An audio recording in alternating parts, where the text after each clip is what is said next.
This tutorial is part 5 in our Environment Editor series.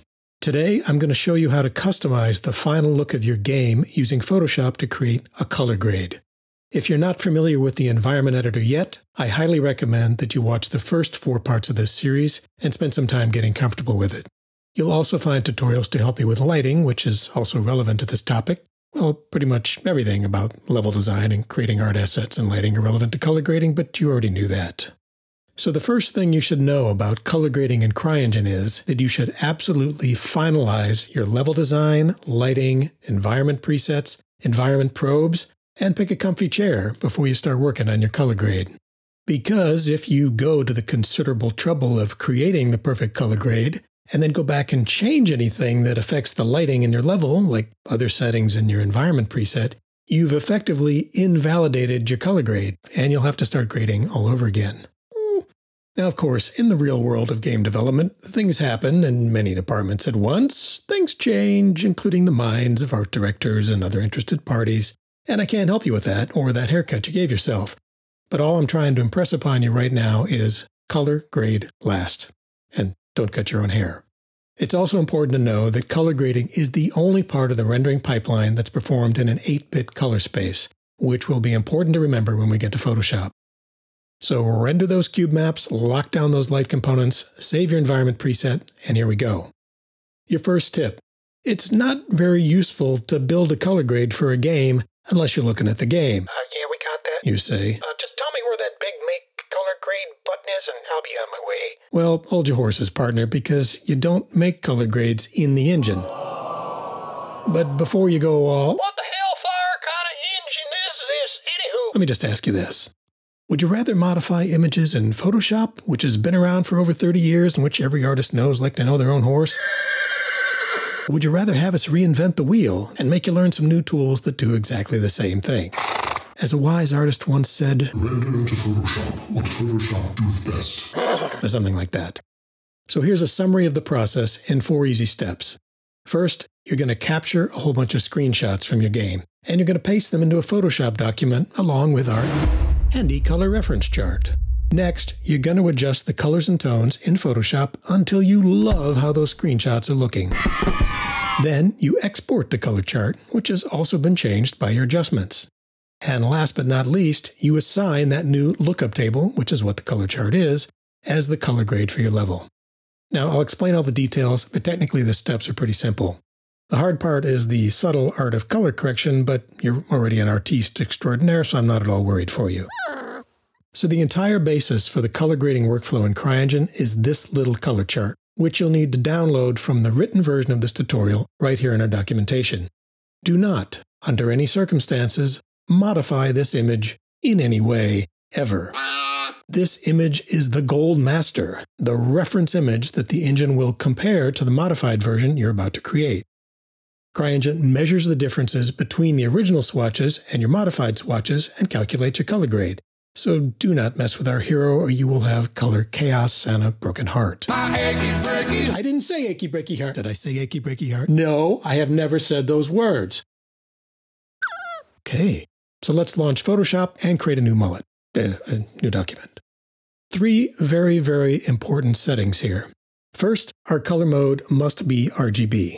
Not CMYK, not black lab or yellow lab, just RGB. Second, our bit depth must be 8 bits per channel. Third, we need to work in the sRGB color space. Now, if you have no idea how color management works, here's all you need to know in about 86 seconds.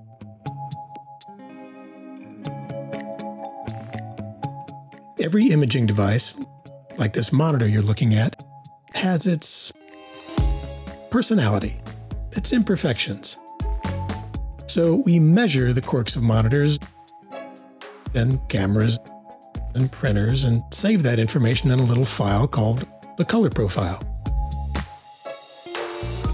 And the color profile communicates information like, Dude, I don't know how to tell you this, but your monitor kind of makes reds look magenta. I'm sorry, man.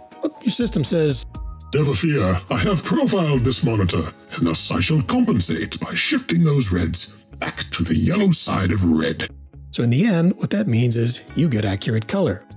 Now, sRGB is not a description of any physical device like a monitor. It's an abstract, perfect color space. Like the heaven of color spaces. We call it a device-independent profile. Now, we always want to edit in one of these heavenly device-independent color spaces, so our images aren't limited to the colors that a particular device can reproduce. Device-independent color spaces give us access to a huge range of colors, even some that your monitor or printer can't actually display. But that's cool because when we actually want to see it, the image is translated through your monitor profile or your printer profile and adapted so it looks as close as possible to your dream version, no matter how wacky your device is. And years from now, when monitors are 10 times as good, you'll be glad you built the future-proof image. Because then you'll actually get to see it. Now, sRGB just happens to be very conservative and friendly towards the wild and crazy world of monitors out there, because let's face it, most people do not calibrate their monitors or avoid French fries or ice cream. I can't blame them. sRGB doesn't demand anything crazy out of a monitor, so almost any monitor can handle the colors it lets you use. So now the next time you're at a party and the conversation lags, you can pull that color management spiel right out of your head and get that party started. The last thing we have to decide is just what resolution we want to work at. Now, I've already shown you our itty-bitty color chart, which is all that the engine actually needs. But as I said, It's not very useful to build a color grade for a game, plus you look at the game. in other words, we want to leave room for those screenshots that we're going to grab from our game. So you want to make your resolution at least as big as those screenshots. These days, that's probably going to be either HD or 4K. I'm going to set my file for HD resolution and click OK. Next, grab some screenshots and paste them in here. Pick a wide range of areas in your game, and that should include the darkest scenes, the lightest scenes, and from a variety of lighting angles: sun, shade, backlight, sidelight, interiors, exteriors, etc. Most importantly, make sure you grab some really challenging high contrast shots where you worked so hard to fine-tune HDR to balance interior and exterior lighting levels. After we have our screenshots, we need to add our color chart. Now you can just drag it into your Photoshop document from the File Explorer, but just don't get all crazy and resize it or distort it, or it will not work in the engine and you'll hate life. Just press Enter and save your file. And do make sure that the color chart is on top of all your screenshots. Now you can always hide the color chart layer while you're grading, but it is a good idea to look at how your color grading is affecting those little swatches periodically. Okay, now the fun part. Oh, wait, I'm not actually here to teach you Photoshop, because you already know everything about it. No, don't be modest. You're a guru. You can skip this section. Okay, fine. Here's a few suggestions. First, do not touch these image layers. Don't use image adjustments, because that would just change the current layer, not all the layers, and permanently, and that makes absolutely no sense. Use adjustment layers, which are not permanent and which you can turn on and off and tweak endlessly and hide and even delete. I'm sure you knew this. And since you did already know about adjustment layers, you've probably also made files like this one that ended up with, 157 adjustment layers called Hue Saturation 27, Curves 46, and other completely meaningless names. I don't know why people find it so difficult to give their layers names. I think you think it's saving you time. That makes me sad, because 500 layers and 87 versions later, I'm pretty sure you'll have no memory of what Hue Saturation 94 was supposed to do, which means you'll be hiding and showing one layer after the other until you find that magic layer that, you know the one I mean, the one that did that cool thing with the blue thing that the art director just wants a little less of. It was here somewhere. You go ahead and look. I'm just going to grab a little nap. Do yourself a favor and just get into the habit of alt-clicking on the adjustment you want to add here in the Adjustments palette, or Alt-Shift-click on this tiny little adjustment layer button in the Layers palette if that's how you roll. You will be rewarded by this fabulous dialog box, which does 3 essential things. First, it suggests, nay, demands, that you shape up and give this layer a meaningful name. Make it something that describes what the heck it's supposed to do, because you're not going to remember it later. Second, it lets you choose an opacity for your layer, which is going to be incredibly helpful. But in truth, you probably won't want to adjust opacity until later on, so I'll come back to this. Lastly, it lets you choose a blending mode for your layer. God, it's that. Nobody uses those. Color burn, hard mix. What are those 80s cover bands? Exclusion? What is that, a cruise ship? Listen, I'm going to turn you into a blending mode superfan in 30 seconds. I would like to add some contrast to this image. I'm going to use a curve, because curves are the greatest technology since sliced bread, which was pretty big back then. Adding contrast, look at me go! Brightening highlights, darkening shadows, moving points, and done. Now, my friends, I have indeed added contrast, but that is not all I've done. I've done something that I didn't intend to do, and you have done it too. If you look over here at our channels, you'll see that our color image is described in terms of how red, green, and blue each pixel is, which is fine, if a little random. But here's the real problem with this RGB way of making images. I have no way to control color separately from tone. I have 3 color channels, but no channel for brightness. So if I want to make something brighter or darker, for example, the only way to do it is to add more red, more green, and more blue. Long story short, in this RGB world, if you mess with the tones, the colors also change, whether you like it or not. In this case, if you add contrast to an RGB image, you also increase color saturation. But here comes blending modes to the rescue. The good news is that while these names are indeed borrowed from what the catalog of obscurities, what they do is really simple. 99% of the time, the only 2 modes you'll need are right down here at the bottom of the list. If I only want to affect tones, I put my layer into luminosity mode. Voila, my colors are right back where they were, unspoiled by human hands. If you want to modify colors without messing up your tones, use color mode. For example, here's a hue and saturation layer, desaturating colors. Excellent. But look closely and you'll also see the tone shifting. But switch the blending mode to color only, and guess what? Only colors are affected. It is pretty much imaging magic. Now, if you want to get really fancy, you can even just affect saturation or just affect hue. Insanity. The rest of these blending modes aren't terribly relevant to color correction, but in case you're curious, they're grouped like this. These only lighten, these only darken, these all add contrast, and these are wild, untamed animals who you'll almost never touch because they bite. The only difference in these within each group is just how strong the effect is. Congratulations, you are now blending mode masters. Your life will never be the same. I'm not kidding about that, actually. Here are some general suggestions for managing your color grade process without losing your mind. Put all of your adjustment layers into a layer group. I'm sure you know about these. You can name them something crazy like Grade version 1, because of course there will be a version 2 and a version 3, version 26. Secondly, let's say you do something really fancy, like use curves to adjust contrast, add some warmth to the highlights, and cool off the shadows, which as you can see took me, a bunch of points spread out over 3 different curves. And everybody likes it and is about to take you out for pizza until the art director says, love it, love it, love it, love it, love it, love it, love it. Could you just back that off like, I don't know, maybe 13, 14%? And you know what you say? Seriously, that took like 4 points on 3 curves and I really... No, you say... Done. Layer opacity is your friend, your very special friend. Sure, it can only make things less intense, not more intense, but just duplicate the layer and adjust the opacity of the copy if you're all about intensification. Same goes for layer group opacity. This is one of the beauties of layer groups. You put a bunch of adjustments in a layer group and you can adjust the opacity of all those adjustments at the same time. Now you can not only adjust the opacity of your entire color grade layer group, you can also use subgroups within your group named by task. Some studios I've seen also use these layer colors to flag adjustments and categories that they make up, like not currently in use, but not to be deleted, Deprecated, alternative version, use only in case of emergency, etc. Whatever helps you keep tabs in the madness that is iteration. Here is an actual sample from the neutral environment preset from our own game on Showdown. Lots and lots of adjustments here, lots of iteration over many months and years. Not so many descriptive layer names, but don't let that stop you. Now, while it's interesting to see that essentially the grades in our game added a lot of the bleakness of the hunt world by making things less cheerful, less colorful, there is an important lesson here about color grading in general.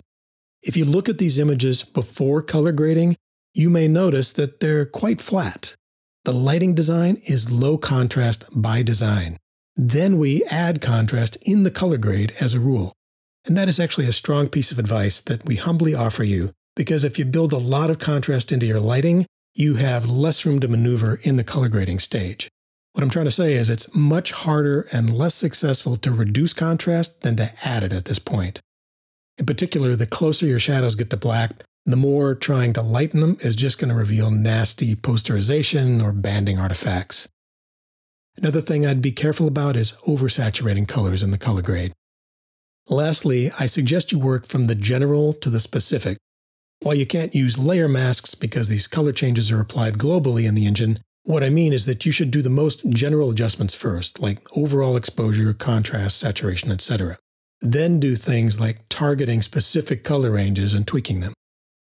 Once you're satisfied with your color grade, save your Photoshop file. Now we need to get our modified color chart into the engine. In truth, all CryEngine needs is this table whose colors have been changed through your adjustments. The reference images from your game were just for your own benefit, and CryEngine will automatically ignore them. Now, I haven't actually tested the workflow or timed it to see if it's any faster to crop out everything except the chart, but it certainly makes for much smaller files if you do crop. Or you can export the whole file. It's up to you. If you do want to crop, a little Photoshop trick that you probably already know is to Control-click on the color chart layer to load it as a selection, then choose Image, Crop from the menu to crop to the boundaries of your selection. Very, very important. Before you export this file, you must flatten your layers. CryTools files with layers will not be readable by the engine, and you'll be sad. Okay, if you haven't already, open your CryEngine project so the engine can generate the required .cryasset file for your lookup table automatically when we export it. Back in Photoshop, save your image in CryTools format by choosing File Save As. Choose CryTools as the file format. Very important, append _CCH to the file name. That way the resource compiler will automatically choose the correct shader. And last but not least, set the path to your project folder, Assets, Textures, Color Charts. If these folders don't already exist, obviously you need to create them. And of course, this is just a recommendation in terms of folders. Now, by the way, if CryTools isn't listed as a file format, you need to install the CryTools for Photoshop. You can do that by quitting Photoshop. Make sure you don't wipe out your uncropped, unflattened color grade file. Open the CryEngine launcher, choose Library, My Engines, click on this little button next to your engine version and reveal the engine folder in the File Explorer. Open the Tools folder and run the CryTools installer. Choose the Adobe Photoshop tools and install. Takes a split second. Restart Photoshop and you should be good to go. So we're at File, Save As, CryTools. In the Resource Compiler dialog box that pops up, make sure your image is not tiled and that Preset is set to Color Chart. If you did use _CCH at the end of the file name, that should automatically be set. Lastly, click on Generate Output, not the OK button, to export your file. Now you might want to open your project's Assets, Textures, Color Charts folder and just verify that your CryTools file exported with a DDS extension name, which is just compressed TIFF, and that a corresponding .cryasset file was created as well. If all that went as expected, your lookup table is ready to use. If the .cryasset file wasn't created, then your CryEngine project wasn't open, and the asset browser will not see your lookup table. Now here's a little trick. You can force the asset browser to generate a .cryasset file by opening your project, then go back to File Explorer and temporarily toggle the read-only property of the CryTools on, here in File Properties, apply the change, wait a second for the cryasset file to appear, then toggle it off again. That trick will work for any kind of asset that you might have added to your Assets folder without the engine running. Okay, last step. We're ready to apply the new lookup table to your game. First, it's always a good idea to make sure that color grading is enabled, which it is by default, by typing R_color_grading1 or 2, doesn't make any difference, in the console. Next, there are several ways to load your color grade. The way I recommend is simply to add it to the environment preset that you used when you captured your screenshots. You'll find this in the environment editor under Constants, Color Grading. Now you have to enable Use Static Texture first, then browse to the location of your lookup table in the Textures property. Once you've got it there, you can leave it and you can toggle Use Static Texture on and off to compare what your level looks like with and without it. Presto changeo, your color grade is applied. do be sure to save your modified environment preset in the environment editor after you add the color grade. Saving your level will not update your environment preset. From now on, the color grade will be applied whenever the environment preset is loaded. That's the way that I recommend, but there are other options. Number 2, you can load any color grade through the console at any time just by typing r_color grading chart image followed by the relative path and file name of your lookup table. So in this case, it's going to be textures, color charts, etc. I think there's a slight risk with this method because your color grade is always based on a specific environment preset, but there's no guarantee that the appropriate environment preset is loaded since you're loading your color chart independently. However, this is useful for quickly comparing different versions of your color grade. If you plan on switching to special color grades for very short periods of time, like a few frames, you might want to adjust r_color grading charts cache. That sets how many frames pass between updates to the color grade. The default is every 4 frames, but you can force it to every other frame with 1, or even every frame with 0. I just wouldn't recommend forcing the engine to work harder than it needs to when your color grade isn't changing very quickly. Third, you can use FlowGraph's image color gradient node. If you're going to switch grades more than once, you might also want to assign a default color grade with the image color gradient defaults node. The transition time property here can also be used to blend from one grade to another over a selected period of time, which is super handy. And of course, you can do any of this through C++ and soon through our new visual scripting tool. So that's it for the steps. I'm going to leave you with just a few tips and reminders. First, don't forget that color grading will also be applied to your game's menu, so be sure to check your color grade against images of that, or just create a separate color grade and load it when the menus appear. If you do need to color grade again or create some additional grades, don't forget to disable your existing color grade before you start doing screen captures, or you'll have a big old mullet of a mess on your hands. Of course, you can use color grades for special purposes, like momentarily switching to a stylized grade when a player is injured, or for special view modes, like looking through an electronic scope. HDR also lets you stylize your look to a certain degree, and it's the only way to add grain and depth of field blur, but of course you have much finer control over colors and tones using color grading through Photoshop. If you've downloaded the GameSDK sample project, you can find some examples of special purpose color grades in the textures.pack file in the color charts folder, including grades that'll help you troubleshoot clipping problems. Now there's no special trick to this, you just replace everything darker and lighter than whatever threshold you choose with a bright saturated color. In this case, from the GameSDK examples, purple for blacks and green for highlights. Lastly, if you get weird artifacts in your image, just double check that you haven't overwritten 3D settings for the editor or the game launcher in the control panel of your fancy video driver. In particular, forcing multi-sampling or anisotropic texture filtering can achy break your heart and your image. So that's it for this tutorial. Please let us know what you think in the comments below or what other topics you'd like to see covered in tutorials. For more help, take a look at the written version of this and other tutorials in our documentation. And please join us in our official Discord channel, where you'll find Crytek engineers and fellow game developers ready to share their favorite tricks and best haircut advice.